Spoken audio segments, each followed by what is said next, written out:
Welcome back to Feather Talk Wrestling. It is now officially time for your WWE Survivor Series 2020 review.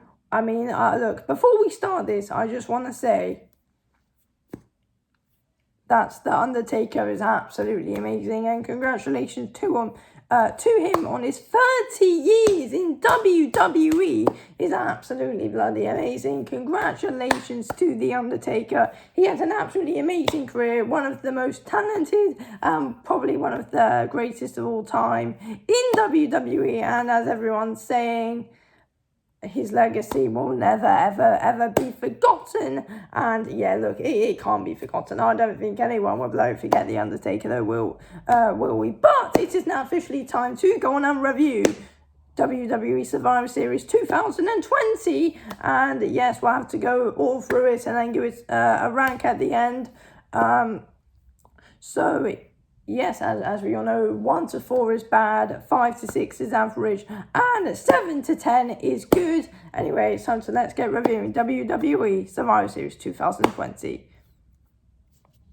So yes, let's get right into it then, guys. So we obviously started off with the kickoff show when we had like the dual brand battle royal, where WWE superstars from Raw and from SmackDown were able to enter this battle royal. And then literally, look, it had no purpose to it whatsoever. That's why I'm not that happy with it. But I always do enjoy WWE battle royals, no matter what though. So I did enjoy it, but it's just it didn't have a purpose to it, which kind of annoyed me a bit. But I don't care. I enjoyed it, and the final two in it were The Miz and Dominic Mysterio, and so Dominic Mysterio eliminated Chad Gable, who by the way is absolutely amazing as well, and then Dominic 41,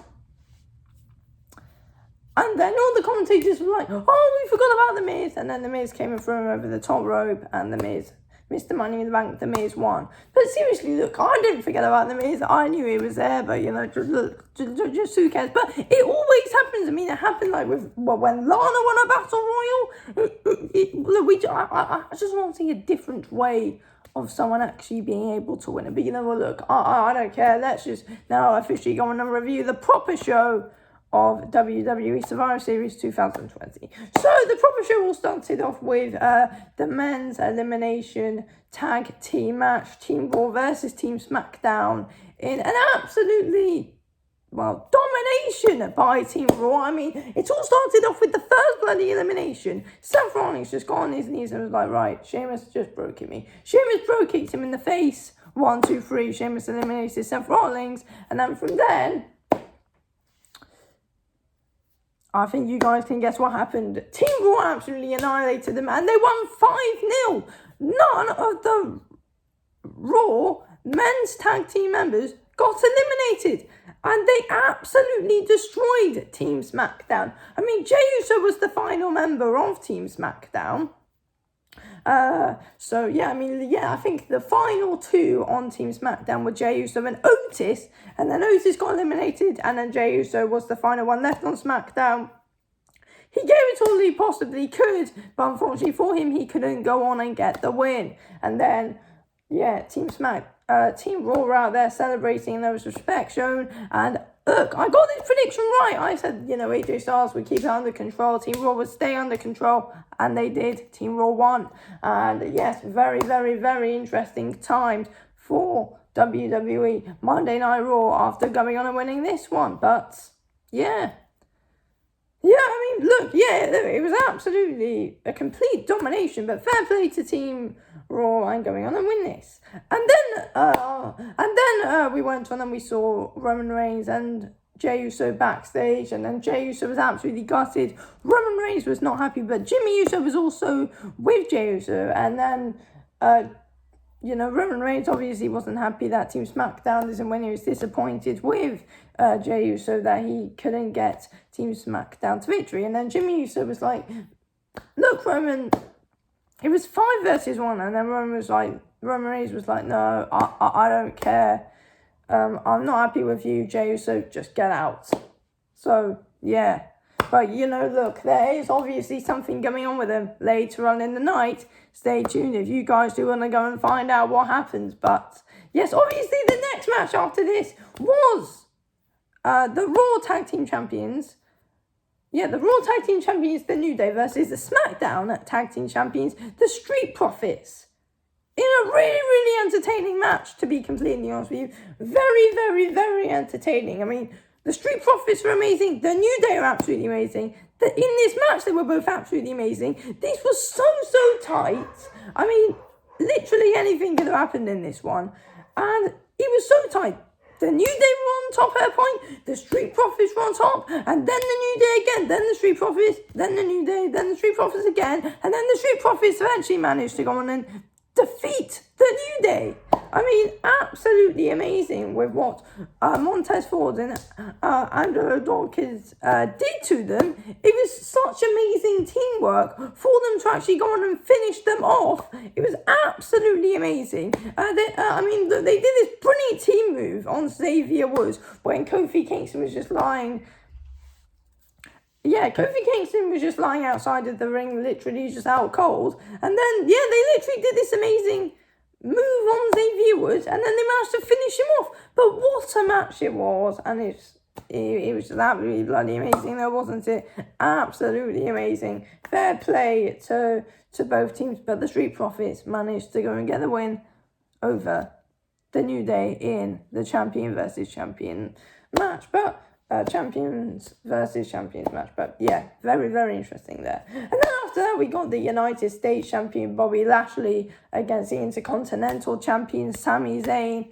And seriously, Sami Zayn was so scared of Bobby Lashley. He was literally like, I don't know if I should really go in and fight this man. He's going to absolutely annihilate me. Bobby Lashley absolutely annihilated him. In the end, he got him in the Hurt Lock and then tapped out Sami Zayn, and just easy work for him.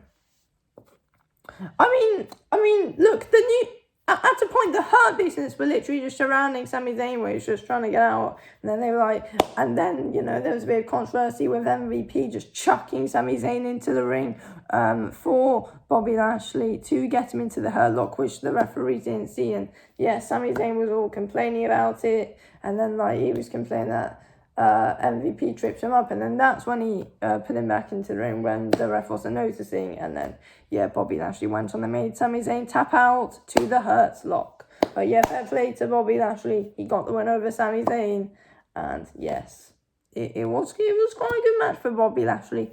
Not so much for Sami Zayn, though, obviously. And then after this match, we got our Raw Women's Champion, Asuka, versus our SmackDown Women's Champion, Sasha Banks. In an absolutely incredible champion versus champion match. I mean, absolutely amazing. I mean, these two are both these two are both absolutely world-class wrestlers, to be honest with you. I mean, look, they're probably two of the best that there are at the moment, though, aren't they?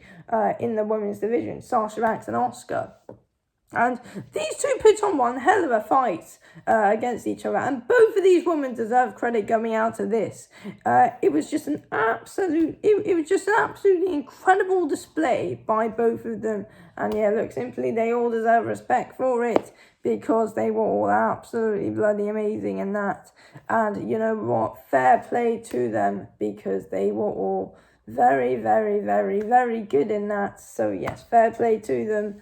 And I really did enjoy it. And Sasha Banks managed to go and pick up the win over the Raw Women's Champion Asuka in an absolutely incredible match. I don't know how much times I can possibly say it was an absolutely bloody incredible match. Sasha Banks went on the one with a surprise roll-up, though, obviously. But it just shows how close the bloody match was, though, wasn't it? I mean, Asuka had her in a few roll-ups. And then, they both had, Asuka got her in the Asuka lock. At the time, Sasha Banks had her in the bank statement, and both of these two had some really, really close calls, but Sasha Banks was the one that came out of this match victorious. Congratulations to Sasha Banks on that victory, but fair play to Asuka. And then after this match, we got the Women's Survivor Series Elimination Tag Team match. It was Team Raw versus Team SmackDown. This one was quite a good match, to be honest with you. It was really, really, really, really bloody good, to be completely honest with you. And yeah, look, I just want to say Bianca Belair is absolutely incredible. Look, so Team Raw went on and won this. But Bianca Belair was absolutely incredible for Team SmackDown. And yeah, but at a point in this match, Lana was literally just vanished onto just to stand on the steel steps by Shayna Baszler, Nia Jax, Lacey Evans, and literally the whole Peyton Royce, and literally just the whole team. She was literally just vanished by them. They were like, just stand there. We don't need you. You're going to cost us the win. And yeah, that's what happened. But Team Raw went on and won this. And guess who was the sole survivor? It was Lana. Because what happened was Bianca Belair was outside the ring, battling with Shayna Baszler. And then she literally just chucked her over the barricade. She couldn't get back into the ring in time for the count of 10, which meant Lana, who stood on the ring's steel steps, was never eliminated. So she actually won it for Team Raw. And there was so much shocked faces from this, including mine, obviously, because I was shocked. I was so bloody shocked when I saw this. But, thankfully to Lana. And yeah, I mean, I don't think I don't think that Team Raw were expecting it, and it wasn't part of their plans. But yeah, but also another thing that did shock me, and this is that Bayley, the team captain of Team SmackDown, was the first one eliminated for them, which I did not expect. But yeah, but I think the main thing that we didn't expect is Lana winning it for bloody Team Raw, though. But yeah, Team Raw won both of the elimination matches. But so yeah, they won both of the elimination tag team matches. So it's going to be really interesting to see what goes down on WWE Monday Night Raw tonight from it as well. But yeah, that is all going to be very, very interesting. And then after that, obviously, we got our WWE Champion Drew McIntyre representing Raw, and our WWE Universal Champion Roman Reigns representing WWE SmackDown. This match was absolutely bloody incredible. It was absolutely amazing, to be completely honest with you. I mean, these two had and when I say so many, they had so much bloody close calls in this. And yeah, it was just so close. And either these two could have gone on and won it. It was just such an intense bloody match. I mean, look, I predicted, I was waiting, look, when is The Miz going to come out? I mean, look, surely he's going to come in and cash in or try and cash in or something. But guess what? He didn't. We were actually all waiting on Jey Uso to come out and make a distraction. Yeah, that is what we were waiting for. Jey Uso was the one who literally came out and also made the distraction. But look, this match was absolutely incredible. I mean, Roman Reigns was so close to taking down Drew McIntyre. But at times, Drew McIntyre was so close to keeping down Roman Reigns. I mean, but at a point, Roman Reigns literally speared Drew McIntyre through the barricade. No, it's better than this. Roman Reigns put Drew McIntyre through the announce table, and then Drew McIntyre got up, and then Roman Reigns speared him through the barricade, and then Roman Reigns got Drew McIntyre straight back in to the ring. Drew McIntyre kicked out at 2. I mean, it just showed how much they wanted it, and it was absolutely amazing, and I did not bloody expect it. It was just absolutely amazing. But obviously, as we mentioned, Jey Uso came out and had a distraction, which distracted Drew McIntyre, and then Roman Reigns managed to get him in that whatever his submission lock's called. He got him in his submission lock, but the thing is, though, a key point is Drew McIntyre could have actually gone on and beaten him, because he did claymore Roman Reigns accidentally into the referee and try to cover him, but there was no referee, and then that's when Jey Uso came out and tried to distract him. Drew McIntyre punched him away, and then that is when Roman Reigns found the time to strike to get Drew McIntyre in to the submission lock, and it actually took Roman Reigns quite a while to to get Drew McIntyre down. But another thing is, though, another very important thing, though, is that Drew McIntyre never actually tapped out. And Roman Reigns found it so hard to actually put him away. But, Drew McIntyre faded. He never tapped out to him, which was very interesting. He never tapped out to him. He never tapped out to Roman Reigns, which is another big talking point as well, to be completely honest with you. But very, very interesting there, though, to be honest. But yeah, Roman Reigns did go on and defeat the Universal Champion. Roman Reigns did go on and defeat Drew McIntyre, who is the WWE Champion. It was a brilliant match. Congratulations to Drew McIntyre, because he was incredible as well. But I think the main credit has to go to Roman Reigns, because he went on and won it, but without a bit of controversy as well, though. But, that is what happened, and it was brilliant no matter what. Anyway, after this, we did see The Undertaker have his final farewell to the WWE Universe. And guess what? There was so much WWE Hall of Famers out there. I mean, let me name you some. There was Ric Flair, Shawn Michaels, Kane, his half-brother. There was also the Big Show was out there as well. Shane McMahon was out there. Jeff Hardy was even out there. I mean, yeah, there was so much bloody people out there, to be honest with you. The Godfather was out there. I can name a lot more. I mean, Shawn Michaels was out there as well. And yeah, it was absolutely amazing. And just look, fair play to the Undertaker. Let's give him a bit of a clap, because he had an amazing 30 years in WWE. Obviously, he's getting older now, so I think that this is definitely his time to probably retire. And he has announced it, and he's sure. I mean, surely he still needs to be part of WWE somehow. You never know. He could come back and help be like a general manager or something. I'm not sure if that will happen, but surely he's still obviously gonna be linked with WWE somehow. Because look, The Undertaker could somehow still work for WWE, but just obviously not be an in-ring wrestler for them, because he's getting older and he said his farewell and he isn't gonna fight again. So.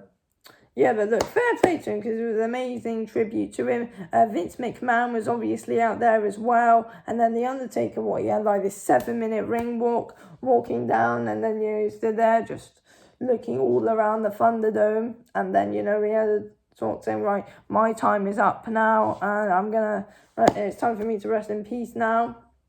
And yeah, my time is up, and it's all over at this moment in time. So, yes, and, it was emotional, and it is a bit upsetting that The Undertaker isn't going to come back to the WWE ring, but obviously his legacy will never be forgotten, and the man is absolutely bloody incredible. So, fair play to him, and it was absolutely amazing. Just the farewell in general, but, yeah, The Undertaker's farewell, absolutely amazing. Congratulations to The Undertaker, 30 years in WWE. Fair play to him, absolutely amazing. But yes, it is now time to go on to the match of the night. What was my match of the night? Look, obviously there's something going towards the Undertaker's final farewell. Obviously, but yeah, look, that wasn't a match, but there's something going towards it, because because I thought the overall farewell to him was absolutely brilliant, and it's The Undertaker, and we all absolutely love The Undertaker, so yeah, that was good. But my match of the night was probably, look, I'm gonna say Roman Reigns versus Drew McIntyre was match of the night, in my opinion. Now it's time to officially rank the show. What am I gonna rank this? There were a few things that were a bit frustrating. Is that there wasn't any stipulation to the draw battle royal, and it wasn't really mentioned that it was a draw between the two shows. Really, there wasn't any scoreboards going up or anything for it like there has been in the past couple of years. Apart from that, it was good. So. But, you know, look, I'm being very critical, but I'm giving it a 9 out of 10. Absolutely amazing. Thank you, Undertaker, for everything that you've done in the WWE. Some pretty matches in the whole show. I mean, there wasn't really much match that really did disappoint me, to be complete. Yeah, no match disappointed me in that show. So, yeah, literally, I enjoyed literally every single moment of it. And, yeah, what a show it was for WWE Survivor Series. So, yeah, anyway, I'm going to end this video here. Thanks for watching this video, Forever Talk Wrestling. I will speak to you soon. Anyway, thanks for watching.